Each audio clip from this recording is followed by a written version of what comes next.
The COVID vaccine rollout exposed critical failures in public health communication that we must address for future challenges. Let's examine what went wrong, what worked, and how to build more resilient, trust-building communication systems. Early messaging made mistakes that fueled later skepticism. Initial downplaying of rare side effects created perception of dishonesty when myocarditis cases emerged. Oversimplified efficacy claims, vaccines prevent infection, had to be revised as breakthrough infections occurred, making authorities seem either dishonest or ignorant. These unforced errors damaged credibility at critical moments. Guidance evolved as scientific understanding improved, which is appropriate but was poorly communicated. When mask recommendations changed or booster guidance updated based on new data, it was framed as contradiction rather than as normal scientific process of refining understanding.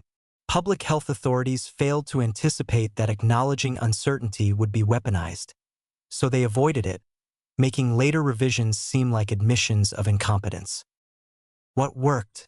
Transparent acknowledgement of unknowns built trust more than defensive certainty.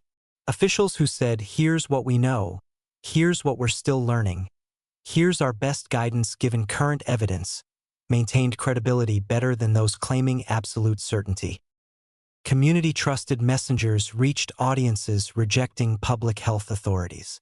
Local doctors, faith leaders, and community organizers bridged the expert-public divide in ways national officials couldn't. People trust those they know and who share their cultural context.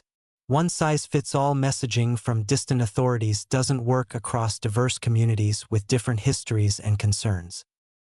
Rapid response to misinformation mattered more than perfect messaging. Allowing false claims to circulate unchallenged for days or weeks let them become entrenched.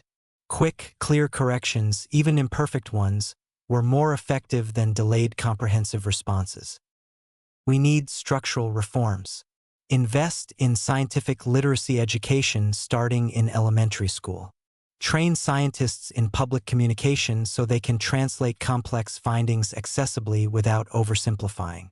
Fund community health workers who understand both science and local cultural contexts. Hold platforms accountable for misinformation amplification rather than treating it as inevitable.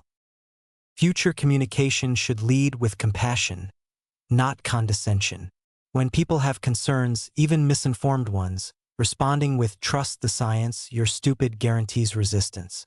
Meeting concerns with empathy, acknowledging legitimate grievances, and patiently explaining evidence works better. Address legitimate concerns while correcting misinformation. People worried about pharmaceutical company profits aren't crazy. Those concerns are valid. Validate the concern while explaining how we verify safety beyond industry claims. Acknowledge historical medical abuses of marginalized communities while explaining what's different now. Transparent discussion of risks and benefits without spin builds long-term trust. Yes, acknowledging rare vaccine risks might reduce some uptake short-term, but pretending risks don't exist and being exposed later destroys trust completely.